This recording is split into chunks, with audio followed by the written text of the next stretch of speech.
A organização de Jeová é diferente de todas as outras organizações. Ela não cobra nada por tudo que faz e toda ajuda que dá. Temos em fazer donativos por... Então, fazer donativos depende muito de como relacionamos isso com Jeová. O apóstolo Paulo nos dá um princípio que podemos seguir antes de fazer nossos donativos. Muitos de vocês colocam algo à parte para contribuir quando vão ao Salão do Reino. Decidem fazer regularmente um donativo eletrônico. Vocês ainda encontraram um jeito de fazer um donativo.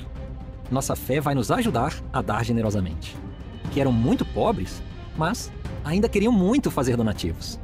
Por serem pobres, eles não podiam dar muito, mas eles entendiam que fazer donativos faz parte da nossa adoração. Mas nós conseguimos ver a fé que cada um de vocês tem quando contribuem com o que podem. Mesmo donativos pequenos fazem diferença e são notados por Jeová. Do privilégio de contribuir para a obra do reino com os nossos donativos, mesmo que sejam pequenos. Usando o site donate.jw.org, temos várias opções para contribuirmos com os valores que colocamos à parte. Donativos mensais nos ajudam a ter uma ideia de quanto dinheiro a organização vai receber. Também existe a possibilidade de fazer um testamento legal. Nesse documento, a pessoa pode definir o que gostaria de deixar para a organização. Isso ajuda a organização a se planejar melhor para o futuro. Nós queremos que vocês saibam que os seus donativos fazem a diferença. Eles são uma presença constante e familiar em nossas ruas, uma imagem de tranquilidade em meio ao caos urbano. Com seus carrinhos de publicações meticulosamente arrumados e um sorriso sereno, oferecem uma mensagem de esperança, um escape prometido de um mundo que, segundo sua doutrina, está irremediavelmente mergulhado em seus últimos dias. Apresentam-se como humildes servos de Deus, uma comunidade global unida pelo desapego às ambições materiais e à ganância que corrompem a humanidade moderna. Esta é a imagem pública das Testemunhas de Jeová, uma identidade visual e teológica cuidadosamente cultivada por mais de um século, projetada para inspirar confiança, pureza e uma clara distinção do mundo secular que rejeitam. No entanto, e se essa imagem de simplicidade ascética for a fachada mais bem-sucedida de um dos conglomerados mais sofisticados e ricos do planeta? Imagine que por trás desses folhetos coloridos e ternos modestos opera uma corporação multinacional com um portfólio imobiliário que rivaliza com os gigantes do mercado global, detentora de uma estrutura legal tão complexa que protege seus ativos com a eficiência de um paraíso fiscal. Estamos falando de uma fortuna que não se mede em milhões, mas em dezenas de bilhões de dólares. Uma organização que planeja seu futuro financeiro com a precisão de um fundo de investimentos, enquanto prega a seus seguidores que o futuro não pertence a este mundo. Esta investigação não é uma análise sobre a fé individual, mas sim uma dissecção do poder corporativo e da vasta riqueza acumulada em nome de Deus. Este é o levantamento do conglomerado conhecido como Watchtower Bible and Tract Society of Pennsylvania. Uma jornada pelos seus documentos, suas estratégias financeiras e suas propriedades bilionárias. O que você está prestes a descobrir irá desafiar fundamentalmente a percepção pública dessa organização. A pergunta que faremos esta noite não é apenas se o fim do mundo está próximo, mas sim, como uma organização que baseia sua existência na iminência do fim acumula tanta riqueza terrena com a estratégia metódica de quem pretende permanecer e prosperar para sempre. Para compreender a verdadeira magnitude e o poder financeiro deste império, precisamos primeiro decifrar sua complexa arquitetura corporativa. É fundamental abandonar a noção de uma igreja simples e começar a pensar nos termos de uma holding global, com subsidiárias estrategicamente posicionadas. Não estamos diante de uma única entidade, mas sim de uma verdadeira hidra corporativa, uma teia de aranha com inúmeras corporações e associações legais espalhadas pelo globo. Cada uma dessas entidades possui uma função específica e deliberada, todas projetadas para cumprir um duplo objetivo: maximizar o controle centralizado a partir dos Estados Unidos e minimizar a responsabilidade legal e fiscal em nível local e internacional. No epicentro de tudo, funcionando como o cérebro da operação e o guardião da ideologia, encontramos a Watchtower Bible and Tract Society of Pennsylvania. Fundada nos primórdios da organização em 1884, esta entidade-mãe é hoje a principal gestora dos direitos autorais. Cada revista, cada livro, cada vídeo, cada canção e cada linha de texto que a organização produz em centenas de idiomas é propriedade intelectual desta corporação sem fins lucrativos. Ela é a fonte de toda a doutrina, a proprietária da marca e a base legal sobre a qual todo o conteúdo é protegido contra o uso indevido, garantindo uniformidade e controle ideológico global. Enquanto a Pensilvânia detém a propriedade intelectual, o verdadeiro poder operacional e, crucialmente, o músculo financeiro reside no estado de Nova York. Lá, encontramos a Watchtower Bible and Tract Society of New York, Incorporated, a face pública e o braço forte da organização nos Estados Unidos.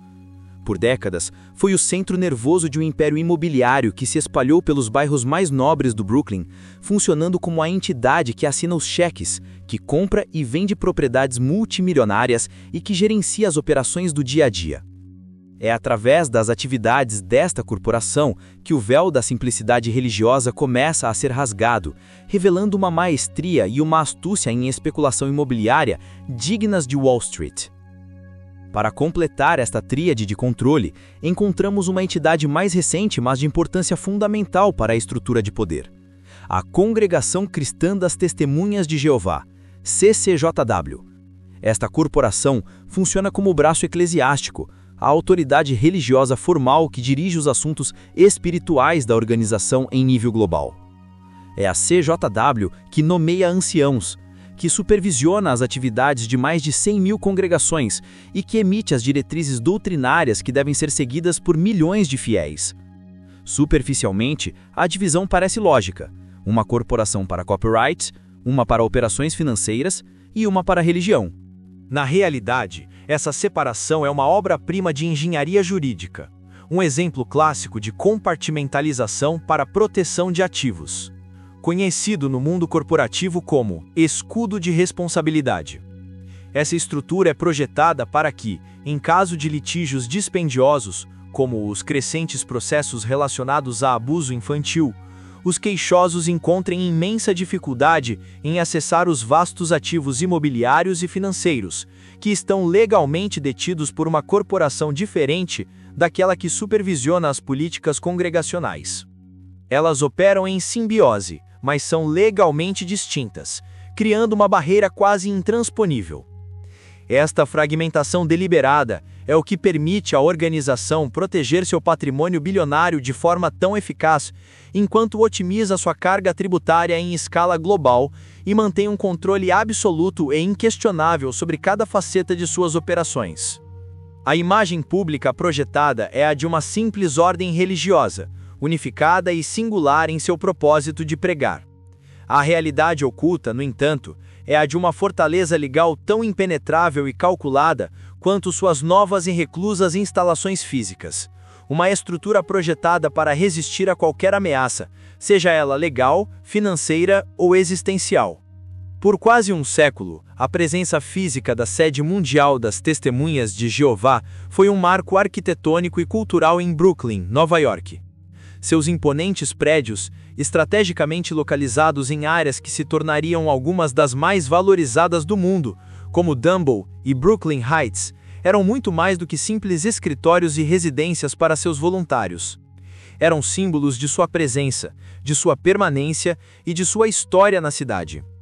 Para o cidadão comum e para milhões de turistas, eles eram apenas parte integrante da paisagem urbana, tão nova-iorquinos quanto a própria ponte do Brooklyn que emolduravam. Nos bastidores do feroz mercado imobiliário de Nova York, no entanto, a Watchtower era vista de uma forma completamente diferente. Longe de ser apenas uma organização religiosa, ela era reconhecida pelos grandes players do setor como um dos maiores, mais pacientes e mais astutos proprietários de imóveis da cidade. Ao longo de décadas, eles adquiriram metodicamente essas propriedades, muitas vezes quando os bairros ainda não eram tão cobiçados, pagando valores modestos. Com visão de longo prazo, utilizaram o trabalho dedicado e gratuito de seus próprios membros para manter, reformar e valorizar esses ativos, aguardando o momento perfeito. Esse momento chegou no início do século XXI. Enquanto o mercado imobiliário do Brooklyn explodia em valor, Com a gentrificação transformando antigos bairros industriais em playgrounds para os ricos, a liderança da organização tomou uma decisão extraordinária. Contrariando toda a sua retórica sobre a iminência do Armagedon e a inutilidade de se investir neste velho sistema, eles agiram com a frieza de um CEO capitalista. Eles decidiram que era hora de lucrar. Era o momento de iniciar um processo meticuloso de liquidação de seus ativos mais valiosos e converter um século de presença simbólica em capital frio e líquido. O que se seguiu não foi um êxodo apressado, mas uma das maiores e mais lucrativas vendas de portfólio imobiliário da história de Nova York.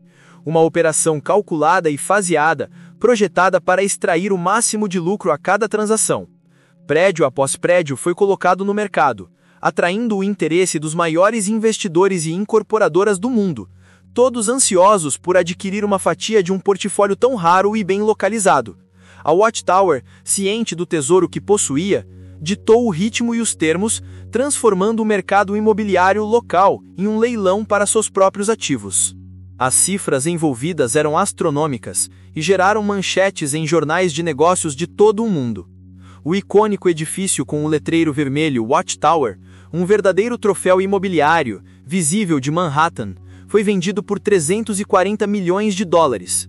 O gigantesco complexo residencial na Sands Street, conhecido como Towers, foi arrematado por 345 milhões de dólares. O histórico e luxuoso Hotel Bossert, que a organização havia meticulosamente restaurado, foi vendido por dezenas de milhões de dólares. A lista de transações continuava, cada uma representando um lucro monumental sobre o investimento original.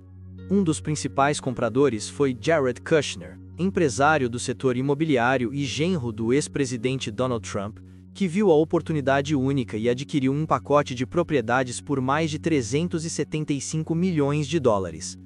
Quando a poeira finalmente baixou, a Watchtower havia arrecadado uma soma que chocou até os observadores mais experientes, bem mais de $1 bilhão, com algumas estimativas de analistas do setor sugerindo que o valor total se aproxima de 2 bilhões.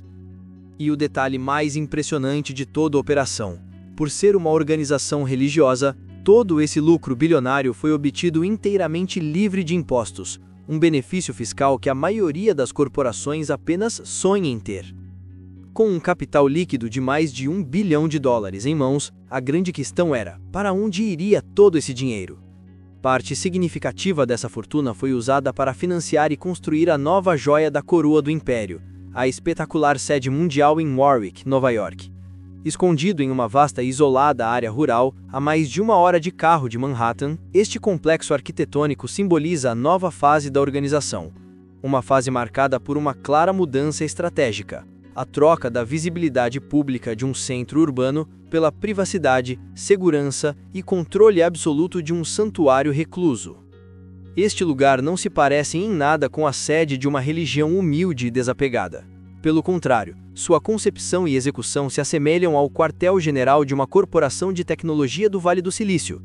Construído com um custo estimado em centenas de milhões de dólares, Warwick é um santuário de vidro, aço e tecnologia de ponta, perfeitamente integrado à natureza circundante.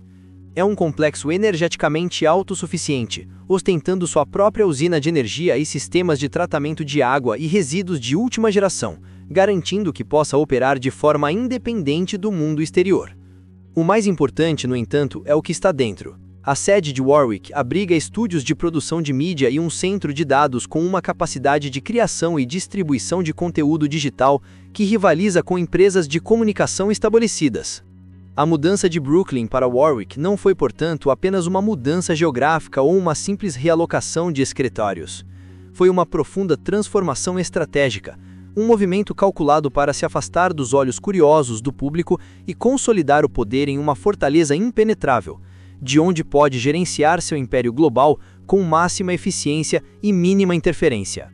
Apesar de sua grandiosidade, a sede de Warwick é apenas uma peça, o centro de comando, de uma estrutura muito maior que podemos chamar de tríade de poder da Watchtower no estado de Nova York. A cerca de 1 hora de distância, em um campus que se assemelha a uma universidade de elite, encontramos o Centro Educacional da Torre de Vigia, em Paterson. Este não é um mero centro de treinamento. é a universidade interna da organização, o local onde seus quadros mais altos e promissores são doutrinados e preparados. Missionários, superintendentes de circuito e membros de comissões de filiais de todo o mundo passam por aqui para garantir a perpetuação da cultura de liderança e a uniformidade da doutrina. Em outra localidade estratégica, em Wallkill, opera a Força Industrial e Agrícola do Império. Lá encontramos uma gigantesca e moderna gráfica, combinada com um complexo de fazendas. Esta não é uma gráfica qualquer, é uma das mais avançadas do mundo, otimizada para uma produção em massa e de baixo custo, imprimindo milhões de publicações por ano que são distribuídas globalmente. As fazendas adjacentes produzem parte dos alimentos consumidos pelos milhares de voluntários que residem e trabalham nesses complexos, reforçando o ideal de autossuficiência e reduzindo ainda mais os custos operacionais. Juntos, esses três complexos, Warwick, o cérebro, Patterson, a academia, e Wallkill, o músculo industrial, formam o coração pulsante de um império recluso e autossuficiente. Este é um novo centro de comando global, financiado pela venda estratégica de suas propriedades urbanas e construído, como veremos em detalhes, sobre a base de um recurso ainda mais valioso e mais barato que o dinheiro. O valor combinado apenas desses ativos imobiliários no estado de Nova York, por si só, já ultrapassa conservadoramente a casa dos bilhões, e mesmo assim, estamos apenas começando a arranhar a superfície. A verdadeira genialidade e a escala massiva do modelo de negócios da Watchtower não residem apenas em seus megacomplexos centralizados em Nova York. A verdadeira força está em sua capilaridade, em sua presença global. Está em um portfólio imobiliário tão vasto e pulverizado que se estende por quase todos os países do mundo. Um ativo tão grande que é quase impossível de calcular com precisão. Os milhares e milhares de salões do reino. Estes edifícios são a face local e comunitária da organização, o ponto de contato semanal para milhões de fiéis e a base de sua operação de proselitismo. Existem mais de 118 mil congregações no mundo. A grande maioria delas se reúnem em propriedades chamadas Salões do Reino, e é aqui que reside um dos segredos mais bem guardados e, para muitos ex-membros, um dos aspectos mais moralmente questionáveis da organização. O fiel comum, a testemunha de Jeová que contribui e frequenta, acredita firmemente que o salão do reino de sua vizinhança pertence à sua congregação local, e, de sua perspectiva, por que não acreditaria? Afinal, foi ele e sua comunidade que ouviram os constantes apelos por doações para a obra local. Foram esses membros que, com sacrifício, contribuíram financeiramente mês após mês, ano após ano, para comprar o terreno e os materiais de construção. Foram eles que ofereceram seu tempo, seus fins de semana e suas habilidades profissionais, como pedreiros, eletricistas, encanadores, gratuitamente para construir o edifício, tijolo por tijolo. E continuam sendo eles que o limpam voluntariamente, que o mantêm e que pagam religiosamente suas contas de água, luz e internet. Para eles, o salão é, sem dúvida, a sua casa espiritual, um investimento comunitário de fé e trabalho duro. No entanto, a realidade jurídica por trás dessa percepção comunitária é chocante e, para muitos que a descobrem, profundamente devastadora. Através de uma série de manobras corporativas e mudanças de política interna, implementadas discretamente ao longo dos anos, a Watchtower executou uma massiva centralização de ativos em escala global. O nome que consta na escritura da vasta maioria desses salões do reino não é o da congregação local que o financiou e construiu. O proprietário legal registrado é uma das corporações controladas diretamente pela sede mundial em Nova York. Isso significa, em termos práticos e legais, que dezenas de milhares de propriedades, cujo valor de mercado combinado atinge bilhões de dólares, e que foram inteiramente financiadas e construídas por milhões de seguidores de boa-fé, são, na verdade, ativos contábeis no balanço de uma corporação central. A congregação local, que se sacrifica para manter o local, detém apenas o direito de uso, um direito precário, que pode e é frequentemente revogado a qualquer momento pela liderança central, sem necessidade de consulta ou aprovação local. A propriedade, de fato e de direito, não é deles. A organização não hesita em usar esse poder absoluto. Nos últimos anos, implementou-se uma política global de fusão de congregações, sob o pretexto de eficiência. 2, 3 ou mais congregações são unidas, deixando 1 ou 2 salões do reino excedentes ou ociosos. A liderança então ordena a venda desses salões. O dinheiro proveniente da venda, um capital gerado por décadas de doações e trabalho voluntário da comunidade local, não retorna para essa comunidade. Ele é inteiramente transferido para os cofres da organização central, em um modelo de aquisição de ativos global de risco zero e eficiência brutal. A pergunta que surge naturalmente é: como é possível construir um império imobiliário global dessa magnitude e, simultaneamente, operar uma editola multinacional com custos operacionais tão ridiculamente baixos? A resposta a essa pergunta é o pilar que sustenta toda a gigantesca estrutura financeira da Watchtower. É o seu segredo mais poderoso e sua vantagem competitiva mais significativa, a sua perfeitamente otimizada economia de voluntários. A organização não apenas incentiva, mas a sua própria existência e prosperidade dependem inteiramente dele. A organização comanda o que é efetivamente o exército de voluntários mais leal, disciplinado e surpreendentemente qualificado do mundo. Estamos falando de milhões de pessoas que não apenas doam seu dinheiro arduamente ganho, mas que também oferecem sua força de trabalho e seu conhecimento profissional de graça, acreditando que estão servindo a Deus. Não se trata apenas de trabalho não qualificado, como limpeza ou jardinagem. Trata-se de engenheiros civis, arquitetos, advogados que lidam com a burocracia, médicos que cuidam de outros voluntários, gestores de projeto, eletricistas, programadores e especialistas em logística, todos cedendo suas valiosas habilidades em nome da fé. Quando a monumental sede de Warwick foi construída, milhares de voluntários, oficialmente chamados de servos de construção, trabalharam por anos no projeto em tempo integral, recebendo em troca apenas alojamento básico, alimentação em refeitórios e uma pequena ajuda de custo mensal que mal cobre despesas pessoais. O mesmo modelo exato é replicado na construção de salões do reino e grandes salões de assembleias em todos os cantos do mundo, tudo sob a supervisão do Departamento Local de Projeto/Construção, que funciona como uma construtora global, mas com a vantagem de não ter uma folha de pagamento. Este modelo operacional pode ser visto como uma forma de alquimia financeira, um processo pelo qual a organização transforma recursos intangíveis em capital tangível e massivo. Ela converte doações de tempo e trabalho, um recurso que não é tributável e tem valor incalculável, diretamente em ativos imobiliários de alto valor. Um salão do reino ou mesmo um edifício de escritórios que custaria milhões para ser projetado e construído no mercado convencional, utilizando mão de obra contratada, custa para a Watchtower uma fração mínima desse valor, essencialmente o custo dos materiais de construção, que muitas vezes também são adquiridos com desconto ou doados. Esta é uma vantagem competitiva tão poderosa que nenhuma empresa comercial no mundo pode sequer sonhar em igualar. Eles não possuem uma folha de pagamento para a vasta maioria de sua força de trabalho global. Eles não enfrentam greves, não lidam com sindicatos ou disputas trabalhistas complexas.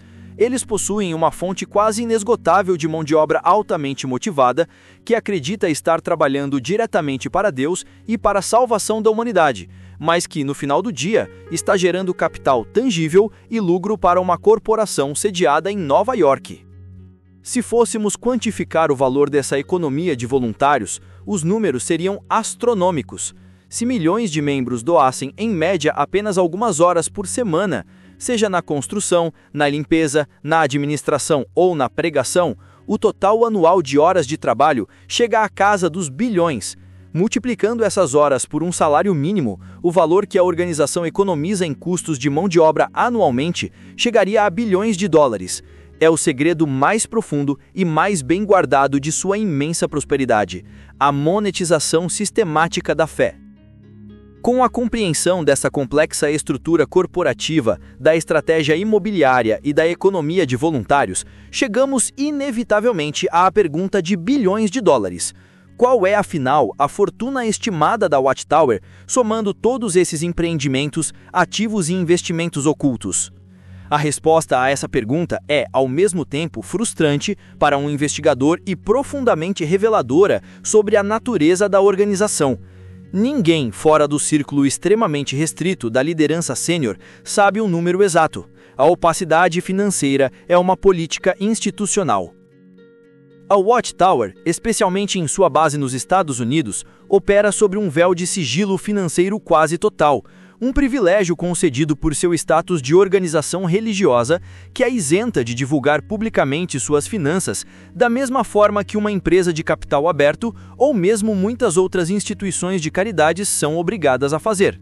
Eles não publicam balanços anuais para seus membros ou para o público, não revelam a composição de seus portfólios de investimentos, nem detalham suas fontes de receita ou suas despesas operacionais. A confiança dos fiéis é exigida, mas a transparência financeira não é oferecida. Apesar desse blackout informativo deliberado, é possível montar um quebra-cabeça com as peças de informação que estão disponíveis publicamente, através de registros de propriedade, notícias de transações imobiliárias e investigações jornalísticas. Ao fazer isso, podemos chegar a uma estimativa conservadora que, mesmo sendo o piso do valor real, já é absolutamente estarrecedora e contradiz completamente a imagem de uma organização focada apenas no espiritual. Vamos, portanto, começar a construir essa estimativa, peça por peça, com base em fatos documentados. Vamos começar a montar o balanço patrimonial da Watchtower com os ativos mais visíveis e documentados, construindo uma imagem conservadora de sua riqueza. Na coluna de ativos, o primeiro item que podemos adicionar com certeza é o capital líquido obtido pela venda estratégica de seu portfólio de imóveis no Brooklyn. Como vimos, essa cifra, livre de impostos, é de bem mais de $1 bilhão, um montante de dinheiro líquido que fornece à organização uma imensa flexibilidade financeira para novos investimentos e para cobrir despesas operacionais globais por muitos anos. O segundo grande ativo em nosso balanço é o valor de reposição de seus novos e modernos megacomplexos no estado de Nova York, a sede de Warwick, o Centro Educacional de Paterson e o Complexo Gráfico Industrial de Wallkill. Considerando os custos de aquisição de terras, design, tecnologia de ponta e construção, mesmo com mão de obra voluntária, um investimento total que ultrapassa conservadoramente a cifra de 1,5 a 2 bilhões de dólares é uma estimativa realista. E estes não são apenas edifícios, mas centros nevrálgicos de um império global. Somam-se a isso as sedes de filiais em países estratégicos e economicamente desenvolvidos, como Alemanha, Brasil, Reino Unido, Japão e Austrália. Muitas dessas filiais não são meros escritórios, mas grandes complexos que incluem gráficas, residências para voluntários e centros de tradução, representando um valor imobiliário significativo que, somado, certamente acrescenta mais alguns bilhões de dólares ao portfólio global. Estamos, portanto, apenas com os ativos de grande porte, já falando de uma base patrimonial de 4 a 5 bilhões de dólares, no mínimo. Agora, devemos adicionar ao nosso balanço o ativo mais pulverizado e possivelmente o mais valioso de todos, a verdadeira base da riqueza da organização, a sua vasta carteira de salões do reino e salões de assembleia em todo o mundo. Se adotarmos uma estimativa extremamente conservadora de que existem cerca de 60 mil propriedades de salões do reino e salões de assembleia que são de propriedade efetiva da organização central, podemos começar a calcular seu valor. Este número é provavelmente inferior ao real, mas serve como um ponto de partida seguro para nossa análise. Atribuindo a cada uma dessas propriedades um valor médio ridículo de baixo de, digamos, 250 mil dólares, um valor que, em muitos países desenvolvidos e até mesmo em grandes cidades de países em desenvolvimento, mal compraria um pequeno apartamento, a matemática é simples e chocante. 60 mil propriedades multiplicadas por 250 mil dólares resulta em 15 bilhões de dólares.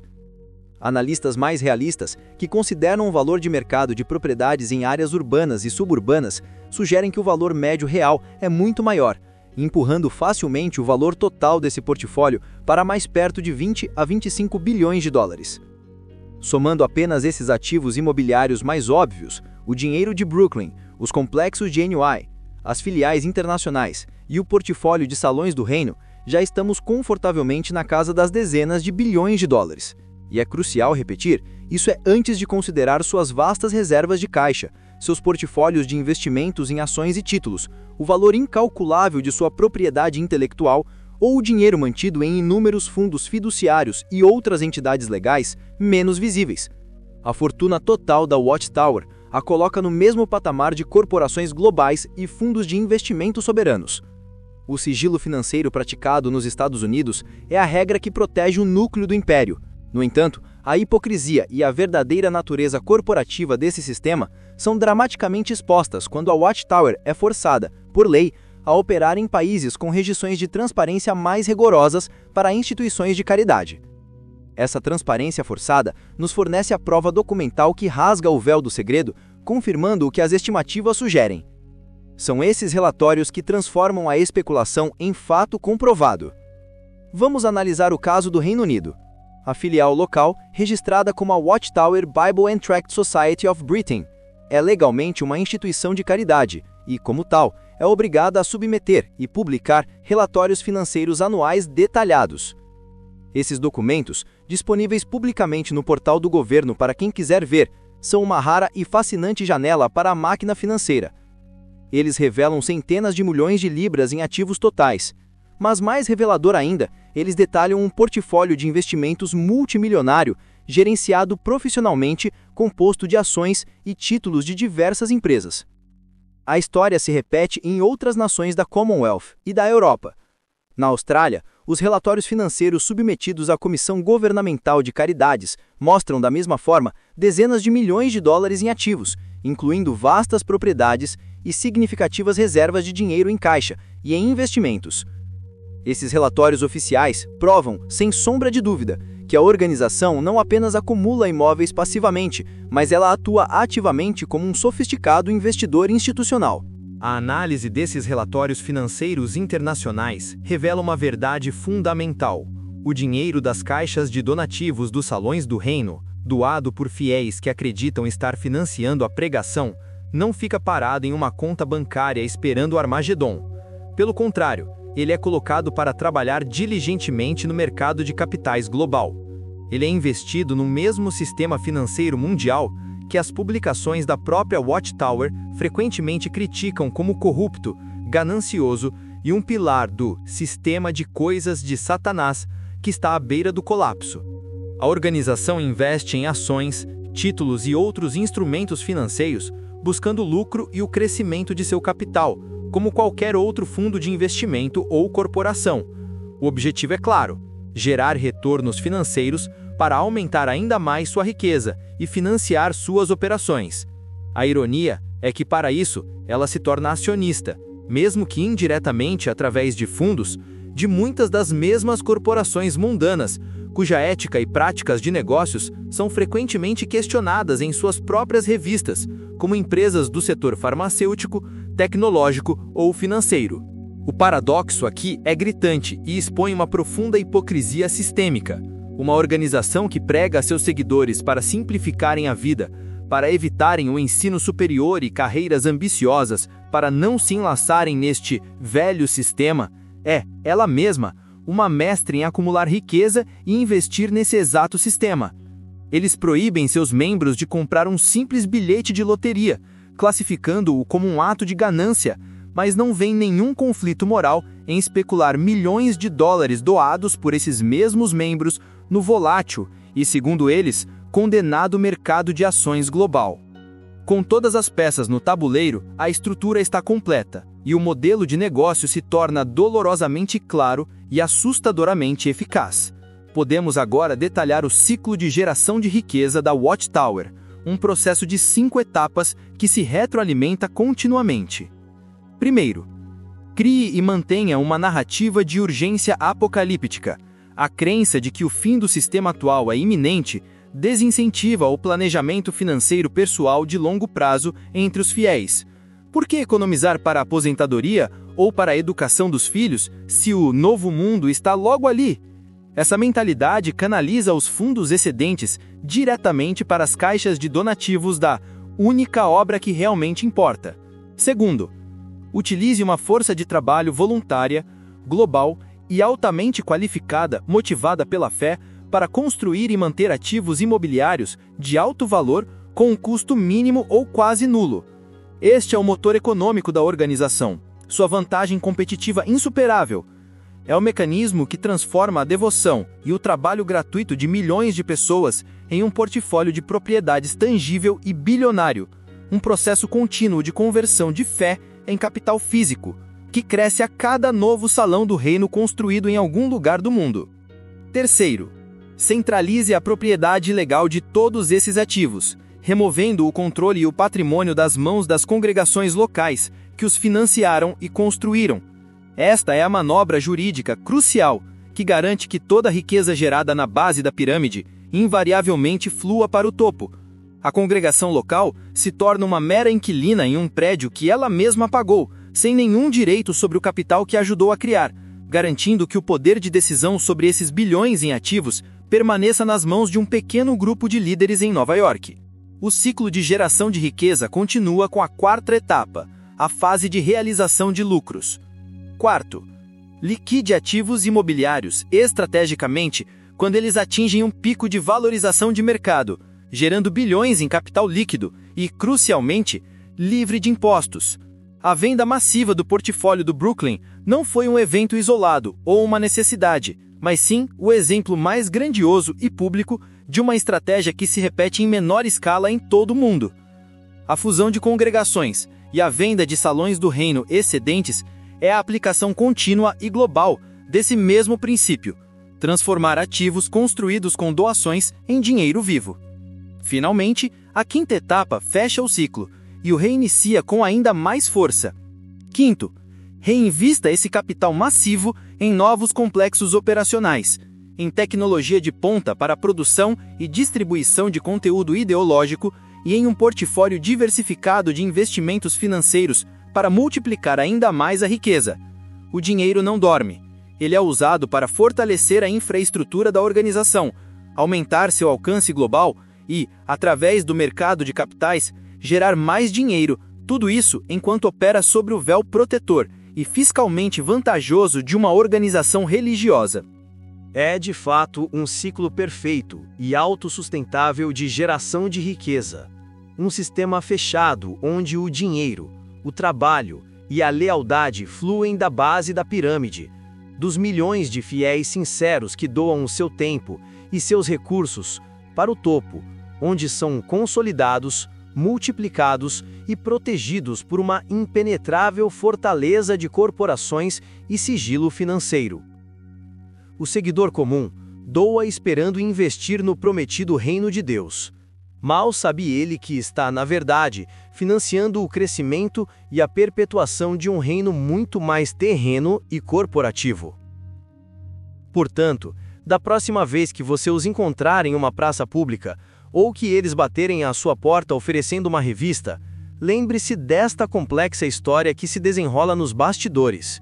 Lembre-se que o folheto que eles oferecem, com sua mensagem de simplicidade e desapego, é o produto final de um conglomerado multinacional bilionário. A imagem de humildade que eles projetam com tanta eficácia é a fachada de um império construído com uma estratégia corporativa brilhante, implacável e, para muitos, profundamente cínica, que domina a arte de transformar fé em fortuna. É crucial ressaltar que a sinceridade do fiel individual, da testemunha de Jeová na rua, não está em questão nesta análise. A esmagadora maioria deles não tem a menor ideia da magnitude da riqueza acumulada, nem da complexidade da estrutura corporativa que eles juraram servir com lealdade inabalável. Eles são, ao mesmo tempo, e de forma paradoxal, a força de trabalho que constrói o império, os consumidores que o sustentam com suas doações constantes, e o principal produto que a organização apresenta ao mundo, o rosto humano, honesto e inocente da máquina. Eles são a personificação da marca, os embaixadores de uma corporação que opera com a mesma lógica de qualquer outra empresa global: crescimento, aquisição de ativos e proteção do patrimônio. A tragédia para muitos é a desconexão total entre a realidade que vivem, uma vida de sacrifício e simplicidade voluntária, e a realidade corporativa que sustentam sem saber. Eles são os pilares de um edifício cujo tamanho e cujo projeto arquitetônico eles nunca foram autorizados a conhecer por completo. A verdadeira hipocrisia, portanto, não reside apenas na contradição óbvia e superficial entre a pregação antimaterialista e a vasta riqueza acumulada pela liderança. Ela está em algo mais profundo, mais sistêmico. Está em exigir sacrifício absoluto e constante de seus seguidores em nome de um fim que, por mais de um século, nunca chega. Enquanto essa mesma liderança planeja e investe para um futuro de longo prazo, neste mesmo mundo, com a mesma visão de um gestor de fundo de perpetuidade. Está na prática de construir o império eterno, de concreto, aço e balanços financeiros, enquanto se vende ativamente a promessa de um paraíso etéreo e iminente no próximo. É a dissonância entre a urgência exigida dos membros e a paciência estratégica da corporação. No final das contas, a Watchtower construiu com um sucesso inegável e impressionante seu próprio reino aqui na Terra.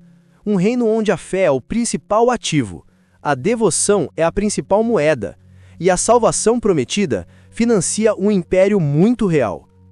Este é um reino feito com a precisão de um plano de negócios, não com a espontaneidade de um movimento espiritual.